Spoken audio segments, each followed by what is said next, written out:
Le Cameroun, pays hôte, sera opposé aux Comores qui participent pour la première fois à la CAN. Les Comoriens avaient créé l'exploit en éliminant le Ghana. Leur parcours est déjà fabuleux. Ils espèrent bien évidemment aller plus loin, mais la tâche s'avère compliquée tant le Covid fait des ravages au sein de l'équipe. Les Comoriens n'ont plus de gardien. 2 d'entre eux sont positifs, le dernier est blessé. Et à l'heure où je vous parle, l'équipe n'a toujours pas choisi qui jouera gardien demain face au Cameroun. On écoute l'entraîneur des gardiens des Comores, Jean-Daniel Padovani. On a eu des potentiels gardiens. Voilà, c'est assez cocasse, on rigole. C'est assez cocasse parce qu'on préfère le prendre comme ça.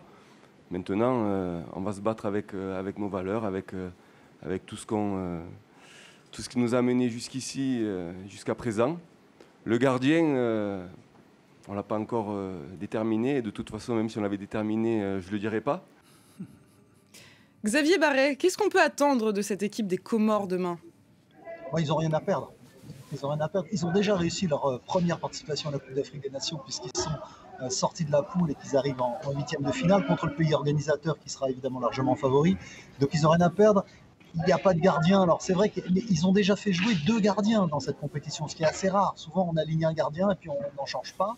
Là, ils ont alterné entre Ali Hamada, qui était le précédent titulaire, et donc Ben Bouana, qui depuis semble être devenu le titulaire.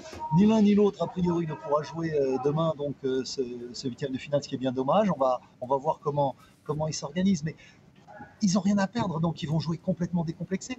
Le premier match, ils l'avaient perdu contre le Gabon sur un but en contre de Boupenza, et ça s'était pas joué à grand chose. Le deuxième, en revanche, avait été plus compliqué pour eux, parce que cette équipe des Comores, effectivement, bien, elle avait beaucoup à espérer. C'était face au Maroc, donc c'était compliqué. Ils perdent 2-0. Et puis le troisième match, finalement, contre le Ghana, qui était un match décisif, pour les Ghanéens aussi, ils vont le gagner 3-2, alors qu'ils sont complètement... on disait qu'ils étaient déjà éliminés. Ils avaient une petite chance de passer, et finalement ils passent. Donc je pense que le fait qu'ils n'aient rien à perdre, c'est presque le meilleur atout pour eux. Hervé Ekwamo, sait-on jamais, est-ce que le Cameroun qui accueille la CAN et dont les supporters attendent beaucoup, est-ce que le Cameroun peut s'effondrer demain comme l'a fait l'Algérie il y a quelques jours ?